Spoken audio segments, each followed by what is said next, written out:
घाटशिला उपचुनाव को लेकर झारखंड में राजनीतिक सरगर्मी इन दिनों बढ़ चढ़कर देखी जा रही है। अब सबकी निगाहें 11 नवंबर को होने वाले मतदान पर टिकी है।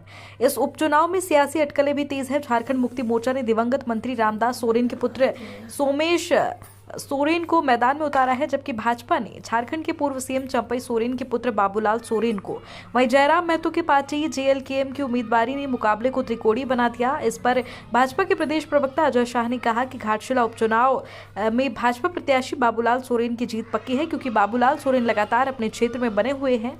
जनता का अपार समर्थन उन्हें मिल रहा है और उनके पिता चंपई सोरेन झारखंड के ऐसे नेता हैं जिन्हें हर कोई जानता है। उन्होंने कहा कि जहां तक जेएलकेएम की बात करें तो इस उपचुनाव में पार्टी का कोई मजबूत आधार नहीं दिखता है, उस पर ज्यादा बोलना उचित नहीं है। वहीं अजय शाह ने क्या कुछ कहा, आइए हम आपको सुनाते हैं।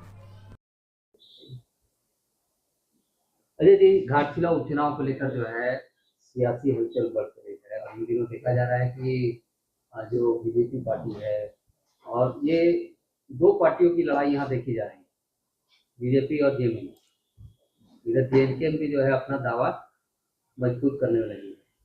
ऐसे में बीजेपी के जो उम्मीदवार हैं, आपके उम्मीदवार, उन पर ये आरोप लग रहा है कि वो बाहरी क्या करें।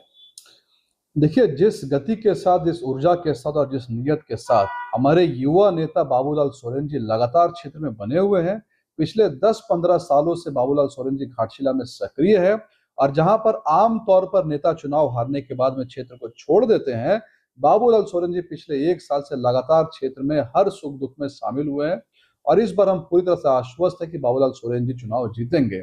और जहां तक प्रतिक्रिया की बात है, तो जेएलकेएम जिसका वहां पर कोई वजूद नहीं है, कोई वोट बैंक नहीं है, वो हम पर अगर कमेंट करे तो इस पर कोई भी प्रतिक्रिया देने की जरूरत नहीं है।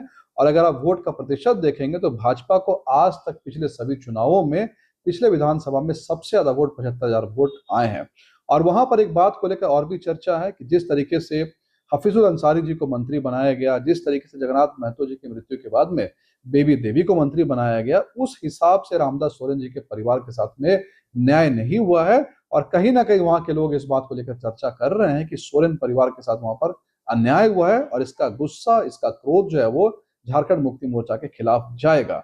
इसके अलावा पहला ये उपचुनाव है झारखंड सरकार बनने के बाद में और लगातार हेमंत सोरेन के खिलाफ जिस तरीके से हमारे राज्य के लोग उनके कुशासन, कुव्यवस्था के खिलाफ बोल रहे हैं, निसंदेह घाटशिला उसकी झांकी बनेगी और हम पूरी तरह से आश्वस्त हैं कि वहां पर हमारी जीत इस बार होने वाली है। जेएलकेएम का कहना है कि बीजेपी हमको लायक नहीं समझ रही है, लेकिन हम पूर्णतः स्वस्थ हैं कि इस बार बीजेपी के जो बाबूलाल सोरेन जी हैं, वो चूंकि घाटशिला से नहीं, वो जमशेदपुर से आते हैं, इसलिए ये लोकल बनाम बाहरी का लड़ाई है और इसलिए हम पूरा स्वस्थ हैं कि हम घाटशिला चुनाव पूरी तरह से जीत रहे हैं। जी, जेएलकेएम के जो हम अध्यक्ष है जयराम महतो जी बार बार संविधान की दुहाई देते हैं।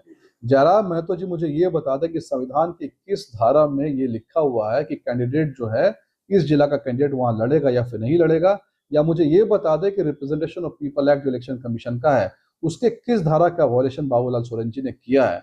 देखिए, जिन लोगों के पास कोई मुद्दे नहीं होते हैं, कोई बात करने के लिए नहीं होते हैं, हमेशा कुछ ना कुछ उटपटांग बातों में लोगों को उलझाते हैं।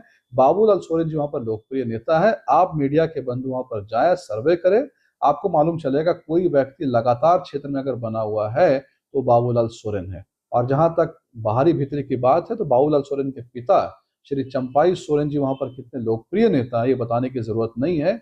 और पूर्ण रूप से आदिवासी समाज और महतो समाज भी खुल करके इस बार चंपई सोरेन जी के साथ नजर आएगा।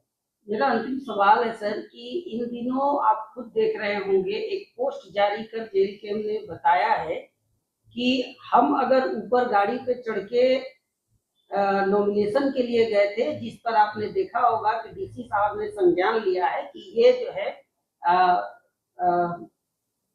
चुनाव आयोग के जो है कि अधीन है, और इस पर जो है उन्होंने काफी संज्ञान लिया और उनको तुरंत जो है कि कार्रवाई करते हुए आकर जानकारी देने को कहा है।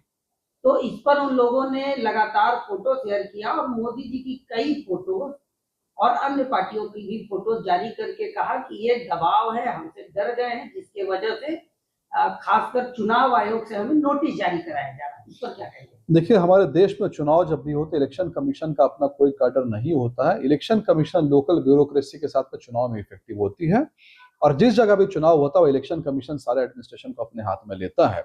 अगर जयराम महतो जी के खिलाफ किसी धारा के तहत कार्रवाई हुई है तो वो इसके खिलाफ भी जा सकते हैं, कोर्ट का दरवाजा खुला हुआ है। और अगर उनकी पार्टी को या उनको लगता है कि भारतीय जनता पार्टी या किसी भी पॉलिटिकल पार्टी के किसी भी नेता ने इलेक्शन कमीशन का या वो मोटर व्हीकल एक्ट का किसी भी सेक्शन का उल्लंघन किया है तो निसंदेह वो जाकर के कंप्लेन करे, प्रॉपर तरीके से जाए।